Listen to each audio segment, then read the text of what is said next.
Madame, Monsieur, bonjour et bienvenue à votre nouveau rendez-vous au cœur de la santé sur Info Télévision.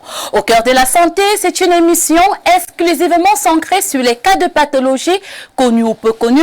Et cet après-midi, nous parlons de la transfusion sanguine et du don de sang, risques et nécessités. Ceci en prélude à la journée mondiale du don de sang, célébrée vendredi 14 juin 2024 prochain. C'est une occasion de comprendre le mécanisme, les difficultés, mais aussi l'importance de ce geste qui peut sauver des vies. Chers téléspectateurs, juste le temps pour vous et nos invités de s'installer confortablement. Prenons cette petite transition et on se retrouve juste après.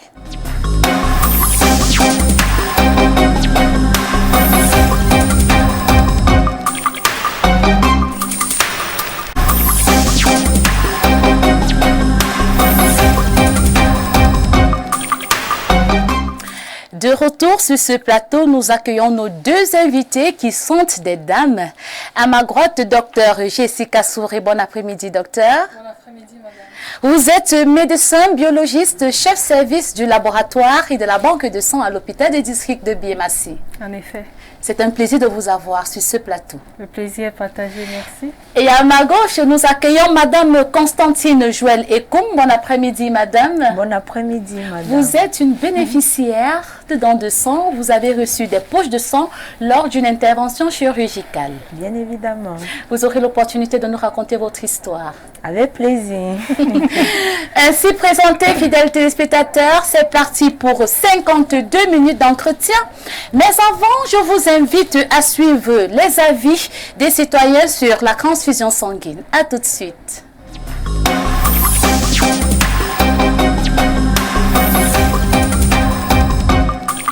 La transfusion sanguine, c'est une bonne chose parce que ça permet de sauver les vies. Parce qu'il y a les maladies qui exigent beaucoup de sang. On peut prendre comme le cas de la drépanocytose, qui est une maladie vraiment qui se caractérise par une anémie sévère. La transfusion sanguine est une bonne chose, puisque lorsque nous sommes en manque de sang, un membre de notre famille ou bien un ami peut venir nous secourir. J'ai déjà donné mon sang une seule fois. J'étais à l'hôpital Génico pour le cas d'un malade par cancer. Donc, la personne souffrait du cancer et avait besoin du sang. Et donc j'ai fait une transfusion sanguine là-bas. Que pour ma part, ce n'est pas une bonne chose parce que je ne souhaiterais vraiment pas avoir une maladie qui me pousserait ou pousserait ma famille vraiment à voir recours à ça. Mais pour ma famille, vraiment, on n'a pas eu la chance. Parce que tous ceux qui ont eu à passer par là ont toujours perdu la vie. Lorsqu'on parle de transfusion sanguine, c'est pour venir en aide aux personnes qui en ont besoin. Comme moi en particulier, je n'ai jamais eu à le faire, mais si c'est que je couvre une personne qui en a besoin, je ne vois pas pourquoi je ne vais pas l'aider si je remplis aux critères de...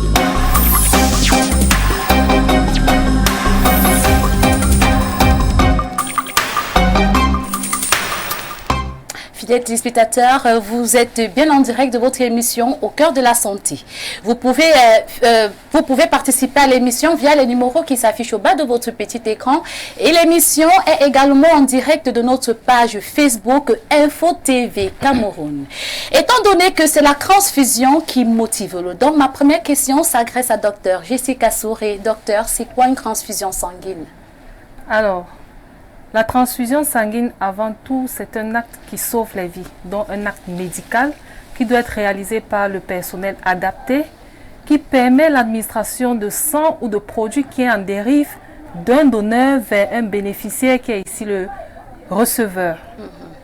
Et dans quel cas demande-t-on le sang? D'accord. Alors, les indications de don de sang sont vraiment multiples. La première indication, en général, reste l'anémie. L'anémie, c'est-à-dire une baisse du taux d'hémoglobine. Encore faut-il savoir, est-ce qu'il faut transfuser toutes les anémies? Je dirais non. La décision de transfuser ici va venir du médecin qui va juger de la nécessité de transfuser en fonction de l'état clinique du malade, en fonction de la vitesse d'installation de l'anémie, en fonction de l'âge, en fonction de l'état cardiovasculaire. Donc, c'est autant d'éléments qui font en sorte que le médecin puisse juger de la nécessité de transfuser. Hormis cela, on peut également transfuser pour suppléer à certains autres facteurs qui sont contenus dans une poche de sang. Ça peut être les facteurs de coagulation ou encore même une supplémentation en plaquettes, pourquoi pas. Mais également, Hormis le volet soigner l'anémie que la transfusion sanguine peut apporter, on a également le volet préventif. Parce qu'un médecin peut être en face d'un patient et il jugera de la nécessité de transfuser. Je prends par exemple l'exemple d'une intervention chirurgicale qu'il sait qu'il va beaucoup saigner, dont la transfusion à ce moment est dans un but préventif. D'accord. Voilà. Alors, cette réponse nous permet d'introduire notre deuxième invité en la personne de Madame Constantine Joël-Ekoum. Vous avez reçu des poches de sang lors d'une intervention chirurgicale. Racontez-nous votre histoire. Merci de me passer la parole. C'était lors d'une grossesse à risque. J'ai été enceinte en 2020 et pendant mes consultations, il s'est avéré que le gynécologue m'a dit que ça ne sera pas césarienne. C'était impossible pour moi d'accoucher par voie normale. Et du coup, on m'a demandé d'apprêter 2 poches de sang. Pendant l'intervention chirurgicale, donc pendant l'accouchement par césarienne, il y a eu complications. Et il s'est avéré que ces 2 poches étaient insuffisantes. Donc il en fallait encore plus. Donc c'est... Et lorsque le médecin, le gynécologue, qui devait pratiquer, le chirurgien qui devait pratiquer cette intervention, vous a dit que vous deviez recevoir des poches de sang, quelles étaient vos réactions? Bon, elle n'était pas mauvaise hein, parce que dans la famille, il y a eu certains qui ont... En fait, j'ai eu des... On vous écoute. J'ai eu des membres de la famille qui ont eu à recevoir du sang.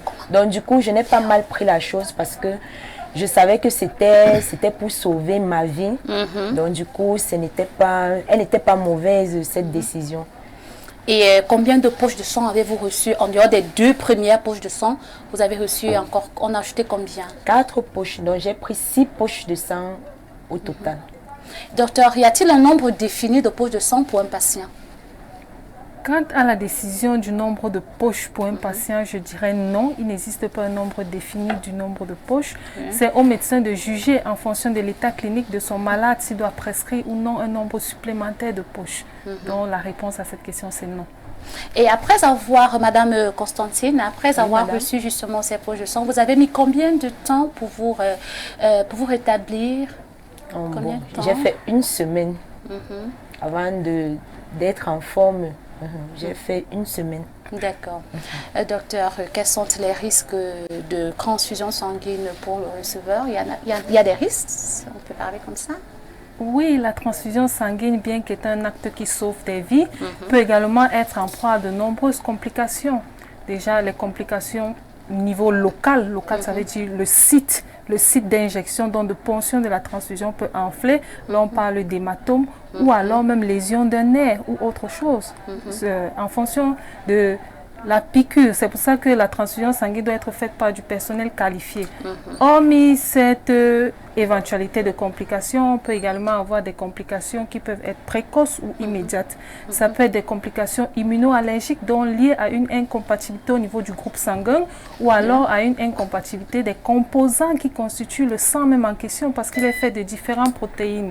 Donc, on a les complications immunoallergiques, on peut avoir des complications de surcharge. Surcharge, ça peut être surcharge en volume, ça peut être surcharge en d'autres éléments qui constituent également, qui entrent dans la constitution du sang ou bien des produits de conservation du sang. On peut également avoir d'un autre volet les complications infectieuses. Elles peuvent être bactériennes. Elles surviennent généralement dans les premières minutes du début de la transfusion sanguine. Le malade va présenter agitation, sueur froide, chute de la tension artérielle. Le personnel qualifié à ce moment saura quoi faire. Il y a également des complications à long terme, ça veut dire pouvant survenir même 3 jours après l'arrêt de la transfusion sanguine. Ça peut être un paludisme, ça peut être une infection VIH, une infection à l'hépatite virale B, etc., etc. Ok, les complications sont multiples et elles dépendent du patient, on va dire ça comme ça. Elles dépendent de chaque individu, de chaque individu. Madame, monsieur, juste le temps pour vous de souffler. Prenons cette petite transition et on se retrouve juste après.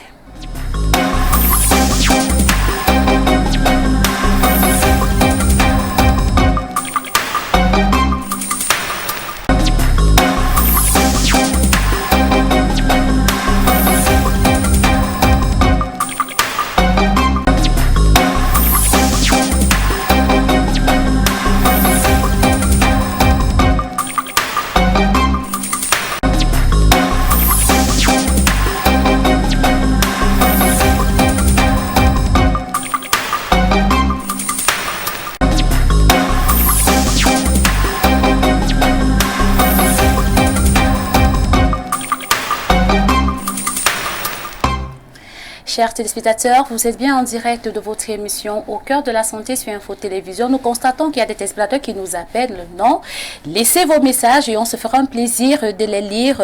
Maintenant, suivons ce reportage réalisé à la banque de sang de l'hôpital du district de Biémassi, qui est un laboratoire où on teste, traite et stocke le sang pour les transfusions et soins d'urgence. Ochel Ambomo et Igris Mezodio.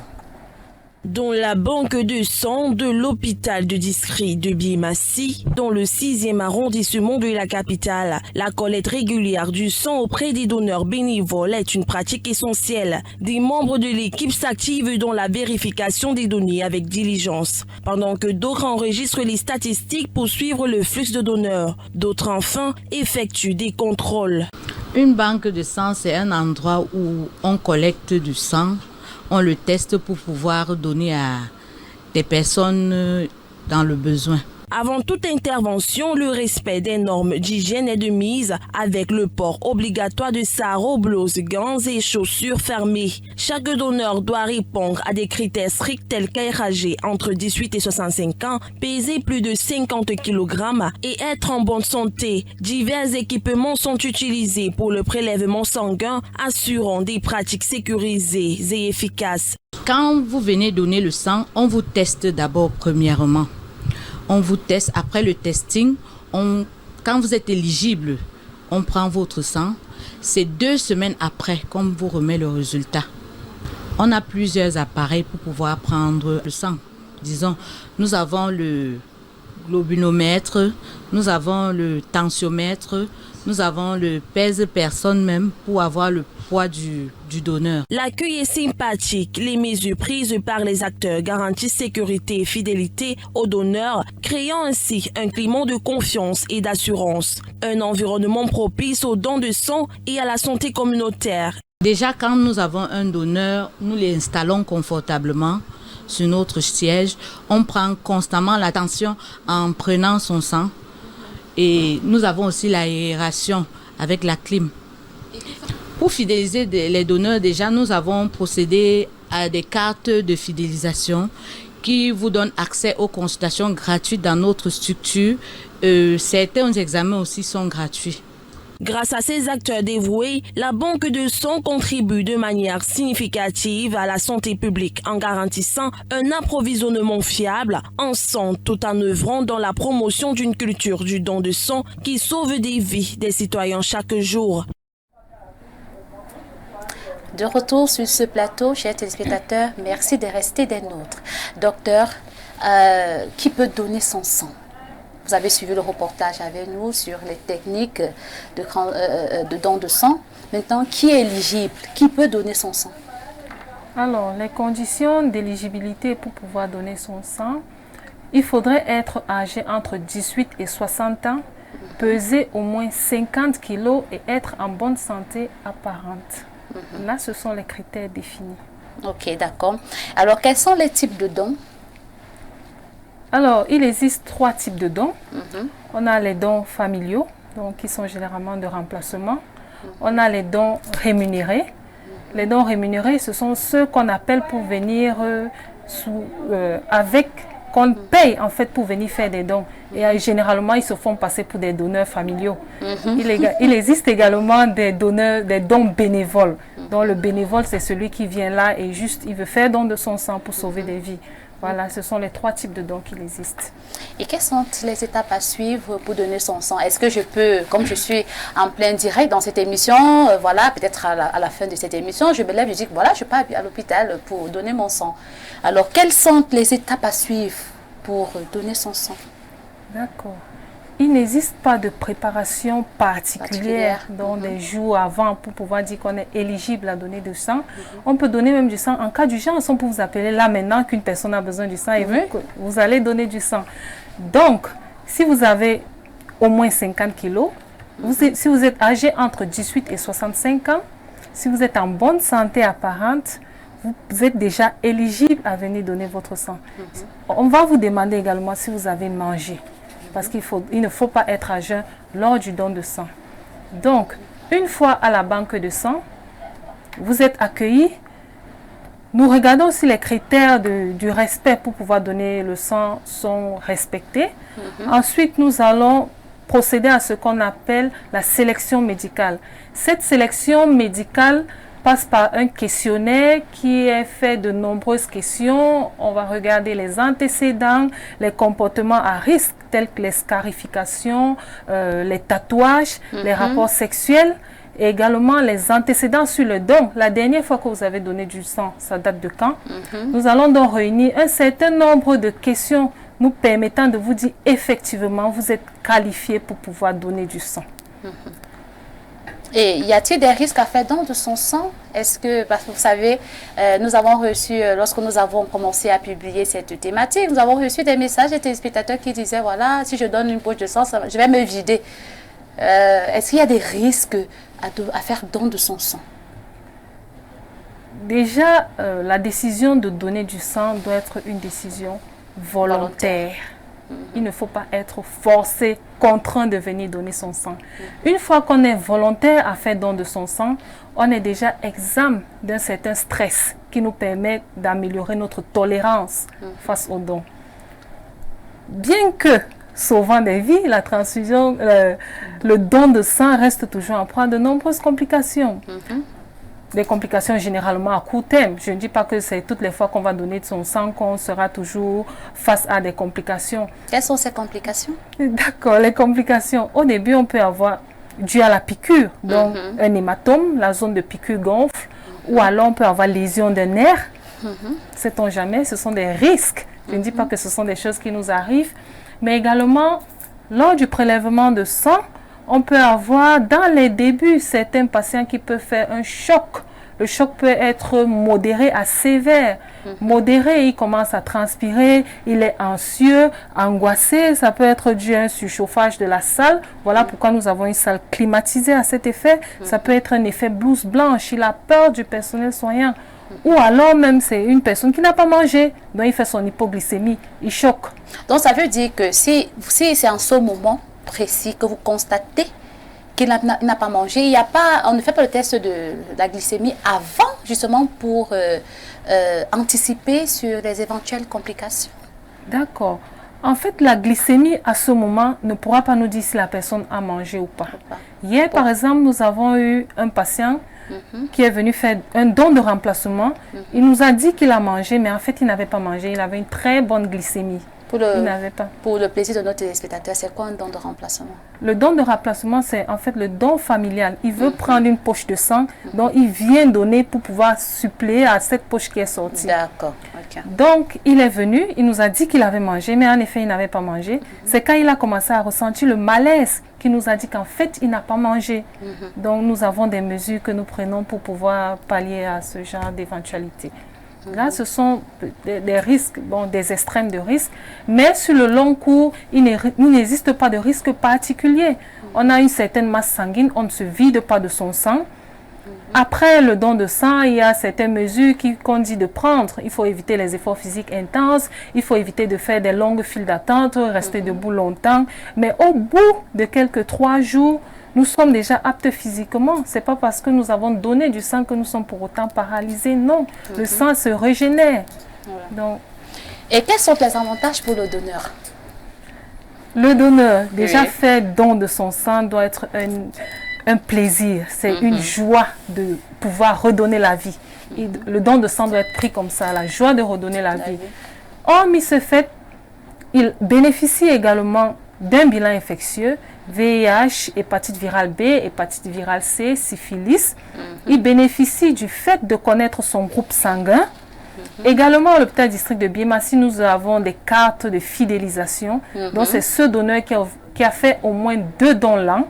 Donc, cette carte de fidélisation lui donne accès à 3 consultations médicales gratuites au besoin et également à un bilan sanguin gratuit.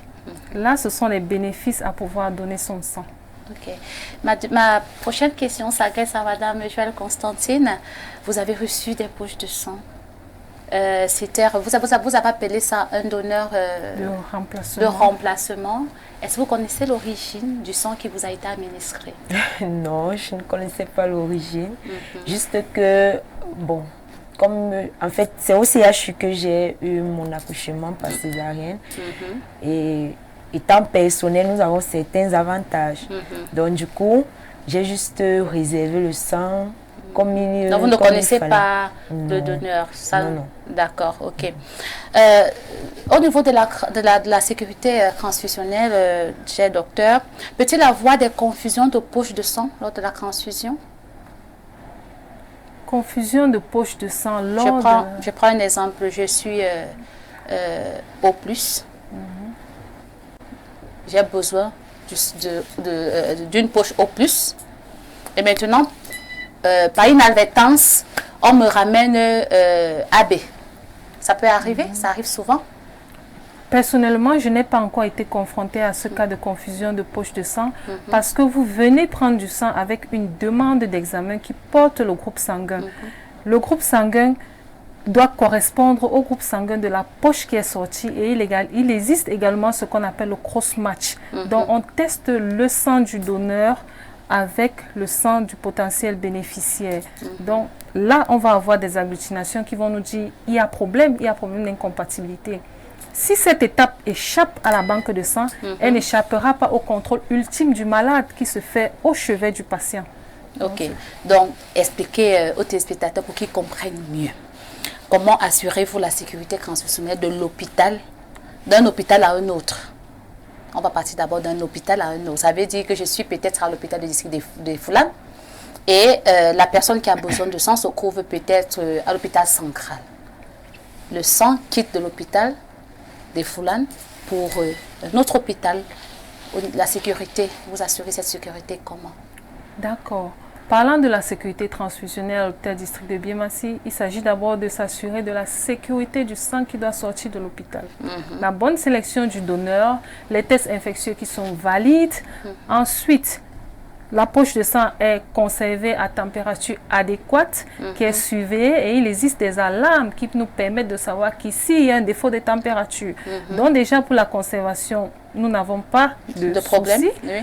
Maintenant, lorsque le bon de sang arrive pour une demande de sang, nous vérifions la compatibilité du groupe sanguin demandé à celle du groupe sanguin de la poche.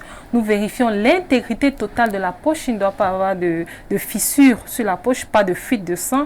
Nous refaisons un retesting de la poche, retesting infectieux, hépatite virale B, hépatite virale C, VIH et nous refaisons également un groupe sanguin. Hormis cela, nous prenons également le sang du receveur que nous testons avec le donneur qui est cette fois-ci la poche de sang. Nous assurons donc la compatibilité entre les deux parties, puis nous délivrons le produit sanguin valide, c'est-à-dire qui est conservé dans la période de temps définie. Nous étiquetons, nous sortons avec une traçabilité qui est mentionnée dans les registres et nous la sortons avec une fiche d'hémovigilance qui a été conçue par nous-mêmes.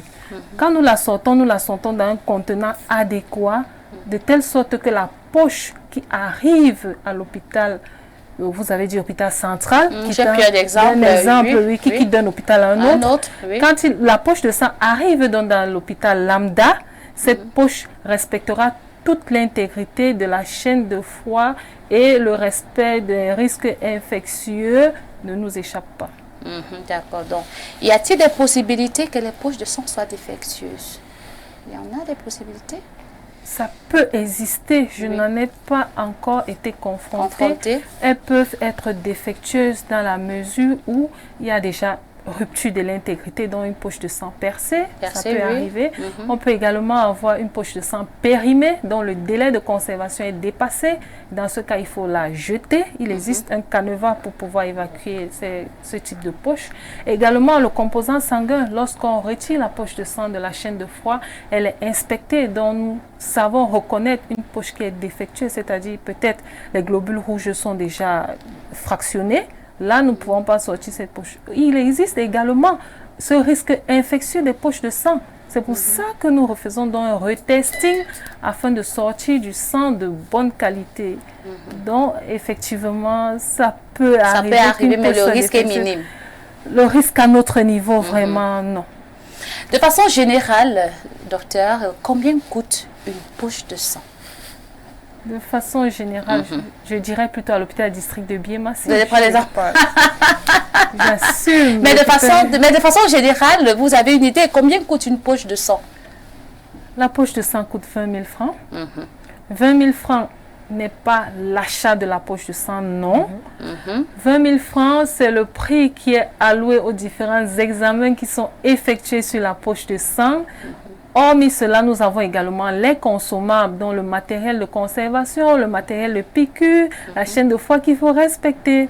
Donc, en gros, la poche de sang, elle vaut 20 000 francs plus 2 donneurs de remplacement. Combien de donneurs faut-il pour avoir une poche de sang saine? Parce que c'est pas parce qu'on prélève un donneur que forcément son sang est fiable. Alors, combien de donneurs faut-il pour avoir une poche de sang saine? Pour avoir une poche de sang saine, il faut en fait 2 donneurs de remplacement. Et ces 2 donneurs doivent être qualifiés parce qu'il s'agit ici de... On vous sert du sang, mais pensons également aux autres qui vont venir demander du sang. Il faudrait donc une réserve. C'est pour ça que nous prenons 2 donneurs de remplacement, peu importe le groupe sanguin. Ok. Bon, maintenant, il y a une question. Voilà, nous allons rejoindre nos téléspectateurs qui sont en train d'envoyer plein de messages. Et justement, cette question revient, docteur. La sécurité transfusionnelle, ça revient de l'hôpital à un autre, du patient à un hôpital. Je prends un exemple. Je savais que cette question allait revenir. Je savais qu'elle allait revenir. Ils sont nombreux à écrire là. Ma soeur est internée dans un hôpital. Et cet hôpital ne dispose pas d'une banque de sang. Et on me demande d'aller chercher le sang dans un autre hôpital. Est-ce que je peux... qu'est-ce que l'hôpital me donne pour que le sang que je vais rapporter de cet autre hôpital soit fiable? Vous vérifiez ça comment? Déjà, nous savons que nous sommes en Afrique. Nous savons qu'il y a tellement de mauvaises choses qui se passent. Vous assurez cette sécurité comment?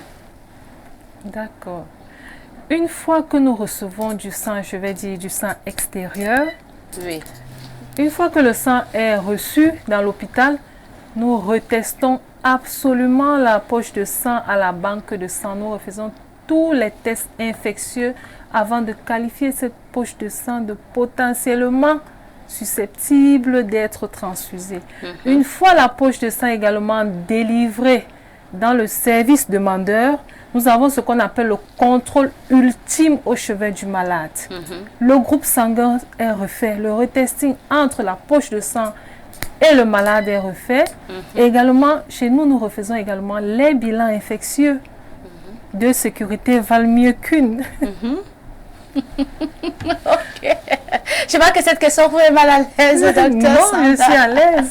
Fidèles téléspectateurs, vous êtes bien en direct de votre émission Au cœur de la santé sur Info Télévision. Vous pouvez nous joindre via le numéro qui s'affiche au bas de votre petit écran. Et l'émission est également en direct de notre page Facebook Info TV Cameroun. Nous allons lire les premières réactions des téléspectateurs. Bonsoir, s'il vous plaît. Demandez un peu à docteur Sanda si des personnes tatouées peuvent donner du sang et quels sont les autres individus qui sont exclus au don de sang. Merci Freddy d'ici Oja. Les personnes tatouées peuvent donner du sang? Le tatouage déjà est un... Merci Freddy pour la question. Le tatouage déjà est un comportement à risque. On peut être tatoué et ne pas être infecté. Dans ce cas, il faudrait savoir de quand date le tatouage. Est-ce qu'entre-temps, vous avez fait un don de sang? Est-ce que vous avez un bilan sanguin récent? Mais vous allez refaire un bilan infectieux pour qu'on s'assure. Donc, le fait de rechercher des comportements à risque, c'est juste pour minimiser le risque d'avoir une poche infectée. Le deuxième message, bonjour à tous, bon reportage. J'aimerais savoir s'il existe des maladies particulières, diabète, hypertension ou autres qui empêchent de donner son sang. En effet, il existe des contre-indications au don de sang. Pour la tension artérielle, nous avons des chiffres qui nous permettent de dire qu'à ce niveau, vous ne pouvez pas donner du sang, donc on a des chiffres sécuritaires. Pour le diabète, vous pouvez être un diabétique, mais non, vous ne pouvez pas venir donner de votre sang. Il existe également d'autres pathologies qui contre-indiquent le don de sang. Donc, je vous donne rendez-vous à l'hôpital pour que nous puissions mieux en discuter. Nous avons notre message qui nous vient de la Côte d'Ivoire. Bonjour madame, j'ai eu la malchance d'avoir une personne proche à moi qui a été transfusée et elle en est morte. Le sang n'avait, est-ce qu'elle écrit? Le sang n'avait même pas encore fini de couler. D'accord.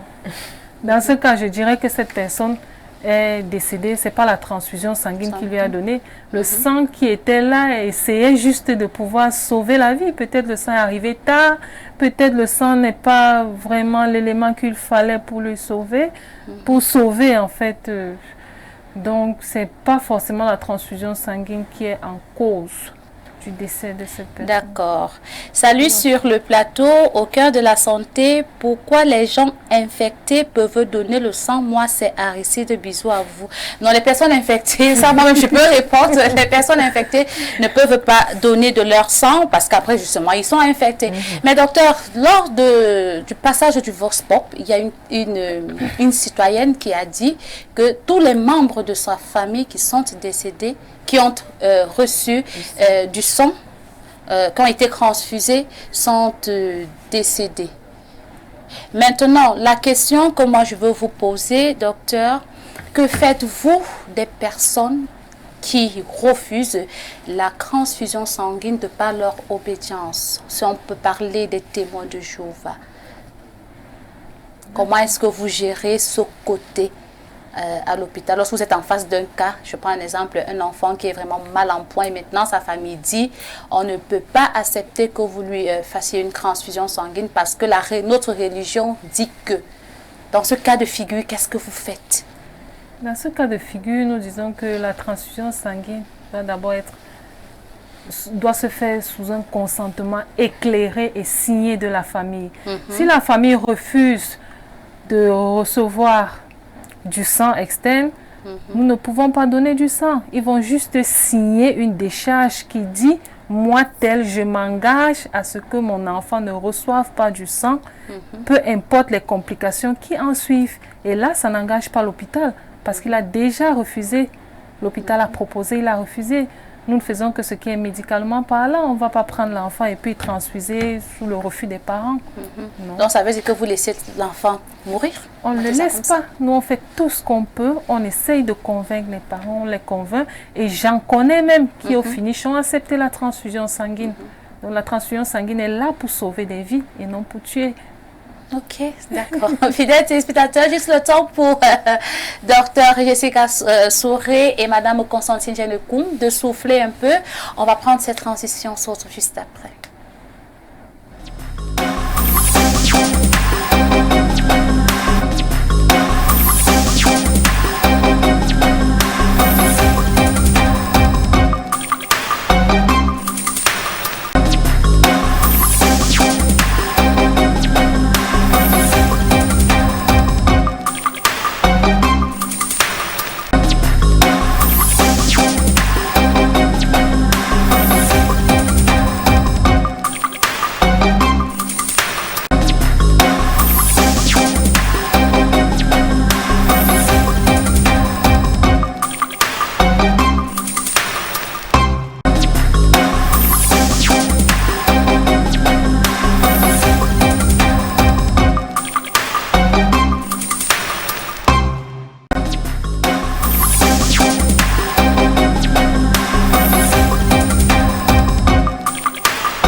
fidèles téléspectateurs, vous êtes bien en direct de votre émission Au cœur de la santé sur Info Télévision. Le débat se poursuit. Nous allons continuer avec vos nombreux messages. Alors, docteur, existe-t-il une limite au nombre de poches de sang qu'un individu peut donner chaque année? En fait, oui. Chez la femme, il faut un écart de 4 mois entre deux dons. Ceci est dû au menstru. Mais chez l'homme, il peut donner son sang tous les 3 mois. Oui. Ok. Nous avons un autre message. Bonsoir. Moi, c'est Monsieur Mowang. Ma question est la suivante. Quelle est la cause de la césarienne? La question, oui, ça s'adresse au docteur. Merci, monsieur. C'est vrai que ça n'entre pas dans notre thématique gynécologie. Donc, vous allez... C'est toujours Aristide. Je ne suis pas du même groupe sanguin que la personne. Je peux toujours donner le sang. Quels sont les groupes sanguins universels? Qui peut donner à qui ne peut pas donner à qui? Nous avons 4 groupes, A, B, AB et le groupe O. Monsieur Aristide, il a donné son groupe. Non, il n'a pas donné son nom, je crois qu'il va le faire. Oui. Déjà, l'idéal, c'est d'avoir du sang, on dit isogroupe, isorésus. Donc, je suis A, je reçois du sang de A. Ça, ce serait l'idéal pour limiter les complications qui sont liées à d'autres substances contenues dans le sang. Par ailleurs, le groupe sanguin O, c'est le groupe Joël Zopar, universel. On vous écoute, D'accord. On vous écoute, allez-y. Le groupe sanguin A, donc il donne à lui-même. Le groupe sanguin B, il donne à lui-même. Le groupe sanguin AB, il redonne à lui-même. Oui. D'autres extrémités, on a le groupe sanguin O, on a le groupe sanguin AB. O peut donner son sang. Il est universel. Il est universel. O donne à tout le monde. O peut donner son sang. O peut donner son sang à tout le monde, mais encore, il y a une sélection au niveau des résus. Le résus négatif est celui qui peut donner à tout le monde, que vous soyez négatif ou positif. Dans ce cas, vous pouvez donner à tout le monde. Donc, au moins, donne à tout le monde, c'est ça? Au moins, donne à tout le monde. Au plus, donne à tout le monde. Au plus, donne à tous les résus positifs. À tous les résus positifs. C'est bien d'apporter cette précision pour les téléspectateurs qui nous regardent. Donc, au moins, donne à tout le monde. Au plus, donne à tous les résus positifs. Tous les résus positifs. D'accord. Ok. Il en va de même pour les autres groupes sanguins. Le positif peut donner au positif, mais le négatif est celui qui peut donner au positif et au négatif. Ok, nous avons une autre question qui dit, attendez, je vais ouvrir, c'est sur WhatsApp, parce que vous pouvez également laisser vos messages du côté de WhatsApp. Ma fille est drépanocytaire, docteur, nous passons tout notre temps à la transfuser et le coût est vraiment insupportable. Qu'est-ce que nous pouvons faire? Malheureusement, la drépanocytose fait partie des pathologies chroniques. Si le médecin a posé l'indication de transfusion sanguine, c'est qu'il faut la transfusion sanguine. Maintenant, la prise en charge de la drépanocytose, ce serait bon d'en discuter avec l'hématologue qui va nous dire ce qu'il faut faire pour pallier aux multiples transfusions sanguines. Ok. Aristide est revenu, il dit, c'est lui qui a posé la question tout à l'heure, il dit, moi je suis du groupe sanguin A. Résus positif, je peux donner à quel groupe sanguin? C'est Aristide qui est revenu, oui. Il peut donner à qui? Il est A pour résus positif. Oui. A résus positif, il peut donner à une personne qui est également A positif comme lui, et également à AB. Bonjour à vous sur le plateau, docteur Jessica Souré. Vous êtes très éloquente, vous êtes jolie et en plus intelligente. Bonjour à vous sur le plateau, très belle thématique. Mais maintenant, docteur Jessica n'a pas répondu à une question qui nous inquiète beaucoup. La question est la suivante. abrégé. S'il vous plaît, lorsque vous envoyez vos messages, évitez d'abréger. Ça me permettra de lire facilement, mais envoyez-nous votre message et votre préoccupation. Dr Jessica Souré est là pour répondre à toutes vos préoccupations. Alors, Madame Constantine Joël Ekoum, vous avez reçu des poches de sang lors de votre césarienne et tout s'est bien passé.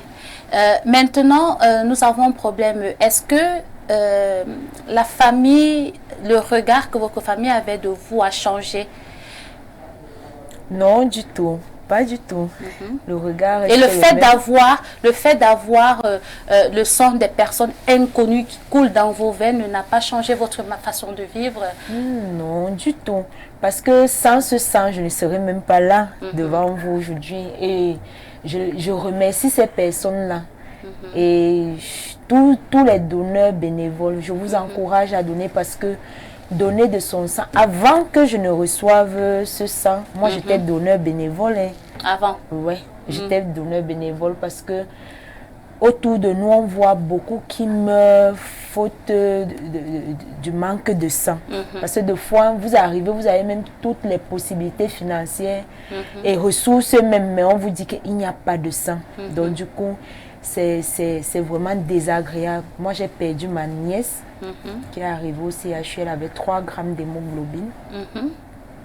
Malheureusement, elle n'a pas pu, puisqu'elle est décompensée, elle n'a pas pu survivre. Vraiment, j'ai eu un pincement dans le cœur. Donc, j'encourage tous ces donneurs bénévoles, vraiment, parce que donner, c'est donner un peu de sa vie. Hein. Et ça fait plaisir de savoir que votre sang a pu sauver d'autres personnes. Ok. Moi, j'en fais partie et je vous remercie une fois de plus. D'accord. Nous avons un message de Madame Kotman. Je suis bien en direct de votre émission Au cœur de la santé avec votre invité, Dr Jessica. Merci de continuer de nous donner la bonne information. Félicitations pour cette belle initiative.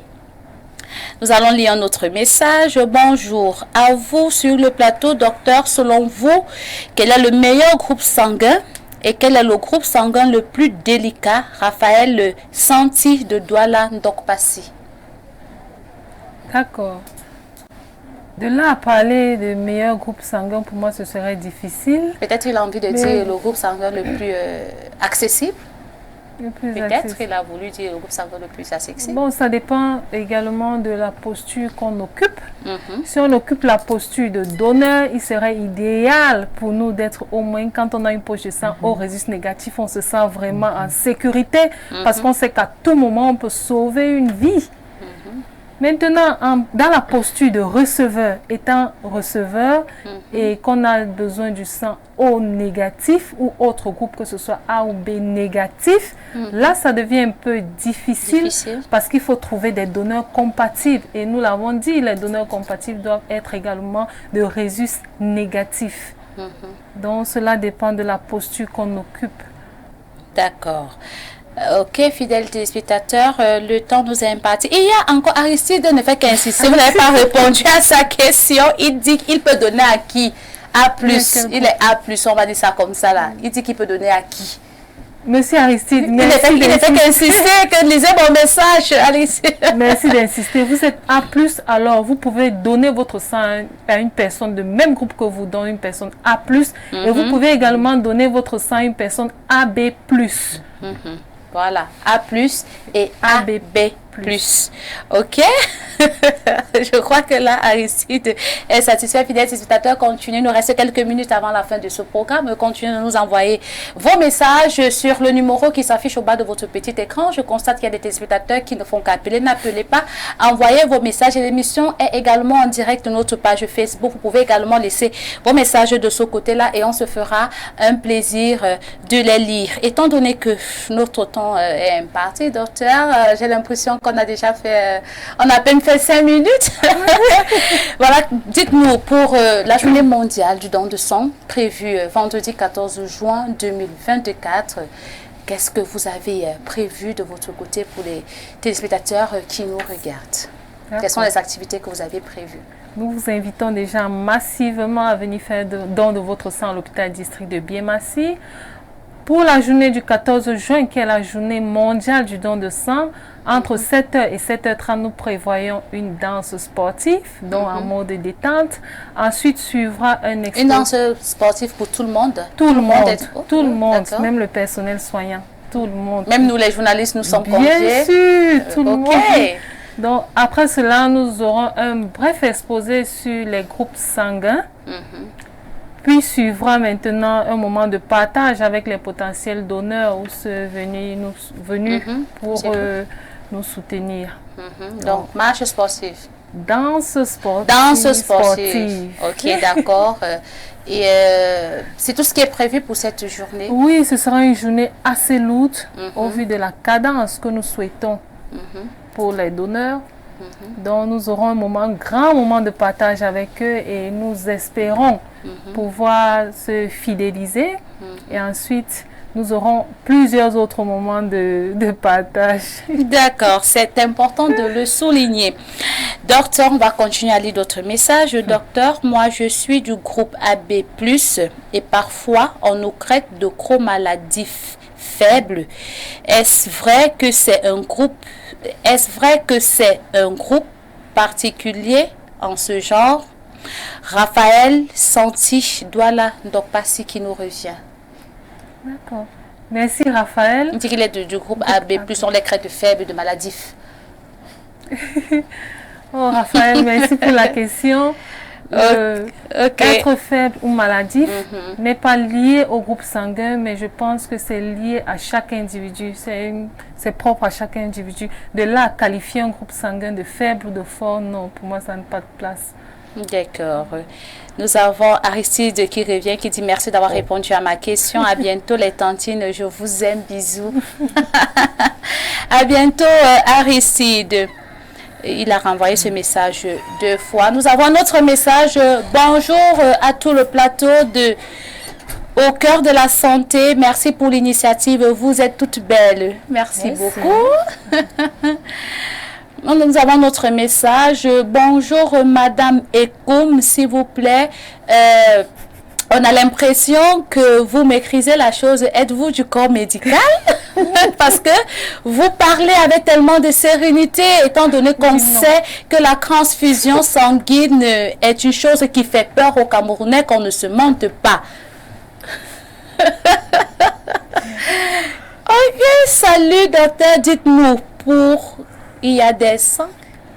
Ah ok, salut docteur, dites-nous pourquoi il y a des sangs qui ne coagulent pas. Un sang qui ne coagule pas, normalement le sang est riche en facteurs de coagulation.